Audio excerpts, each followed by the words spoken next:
Assalamualaikum warahmatullahi wabarakatuh. Hai Sobat YM semua, bagaimana kabarnya? Tentu baik-baik saja kan? Dan semoga kalian selalu bahagia. Podcast kali ini masih bersama Kak Agus. Kak Agus ingin membahas mengenai 4 negara yang sukses tangani COVID-19. Nah, apa saja strateginya? Kasus virus COVID-19 global pekan ini menyentuh angka 20 juta kasus. Beberapa negara bahkan tengah menghadapi gelombang baru virus corona COVID-19. Namun, setidaknya ada 4 negara yang dinilai sukses menangani wabah corona.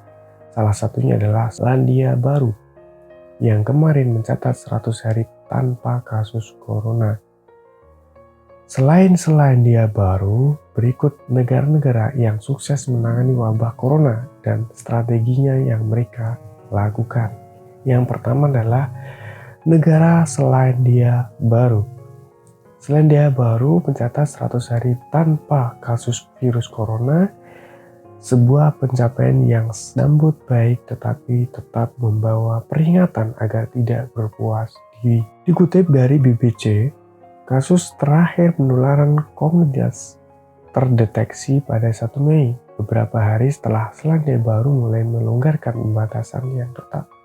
Mencapai 100 hari tanpa penularan komunitas adalah tonggak penting, namun seperti yang kita semua tahu, kita tidak bisa berpuas diri, kata Direktur Jenderal Kesehatan Dr.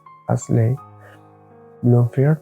Perdana Menteri Selandia Baru Jacinda Ardern tetap menerapkan protokol kesehatan demi mencegah gelombang baru corona. Selandia Baru melakukan deteksi atau tes massal, kemudian isolasi kasus, karantina, kampanye kebersihan massal, dan menyediakan fasilitas kebersihan di ruang publik serta menutup ruang publik. Yang kedua adalah negara Taiwan. Taiwan mencatat kurang dari 500 kasus sejak wabah corona merebak pertama kalinya. Sementara kematian akibat corona tercatat sebanyak 7 kasus. Sebelumnya, Taiwan berhasil melakukan kontak tracing yang cukup agresif sambil menerapkan karantina dan mengisolasi masyarakatnya mengisolasi masyarakat yang mengeluhkan gejala. Negara ini diberi pujian karena dapat menekan kasus virus corona atau COVID-19 ini, meskipun penduduknya lebih padat dibanding Australia dan berada di dekat Cina. Yang ketiga adalah negara Fiji. Negara Fiji mengumumkan kematian pertama akibat COVID-19 pada 31 Juli lalu. Seorang pria yang dites positif corona sepulang dari India, pria tersebut melakukan perjalanan ke India untuk operasi. Sebelumnya, negara Fiji telah menikmati masa bebas virus corona, 4 minggu bebas virus, setelah 18 kasus corona yang tercatat sebelumnya dinyatakan pulih.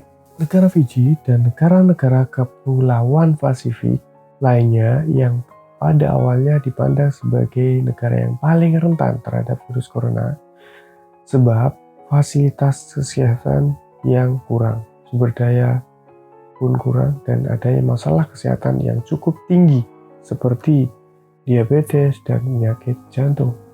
Namun, negara-negara di kawasan itu bertindak cepat dan membuat keputusan langsung menutup perbatasan, menutup perdagangan, pariwisata, dan menggerakkan ekonomi mereka untuk melindungi populasi mereka. Menteri Kesehatan Fiji, Ivering Wahaine Bete, mengatakan tidak ada rasio penularan lokal corona di negaranya, mengingat pria yang meninggal itu tidak berinteraksi dengan masyarakat umum. Di banyak negara lain, berita kematian pertama akibat virus itu menandakan semakin intensifnya wabah. Ini terjadi di Fiji. Virus itu tidak ada di komunitas Fiji. Juga tidak ada risiko VCD antara masyarakat Fiji, jelas Menkes. Yang terakhir yaitu negara Mongolia. Sejak Januari, pemerintah Mongolia sudah memberlakukan berbagai tindakan atau protokol kesehatan seperti menggunakan masker, dan cuci tangan, serta membatasi perjalanan internasional dan melarang pertemuan besar dari negara lain. Kasus corona di Mongolia berawal dari turis asal Prancis yang terbang melalui Moskow pada 2 Maret yang dinyatakan positif COVID-19.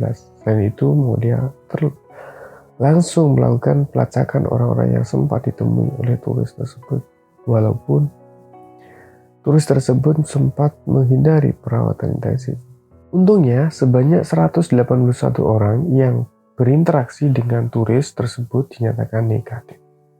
Nah, sedang di negara kita, Indonesia, mengalami peningkatan kasus COVID-19 akhir-akhir ini. Faktor utamanya adalah salah satu faktor yang meningkatkan kasus dalam 2 pekan terakhir, yakni masih adanya kerumunan masyarakat.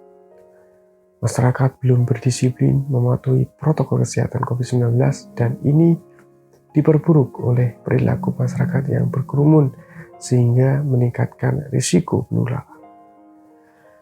Seperti tak memiliki empati, padahal telah ada banyak korban kasus COVID-19. Sampai ruang isolasi dan ICU COVID atau rumah sakit dan tempat karantina pun sudah penuh. Maka dari itu, marilah senantiasa menjaga protokol kesehatan dengan sangat ketat. Dan selalu mohon kepada Allah SWT, semoga wabah COVID-19 ini segera diangkat dari bumi, khususnya bumi Indonesia. Sekian dari Agus, semoga bermanfaat. Wassalamualaikum warahmatullahi wabarakatuh.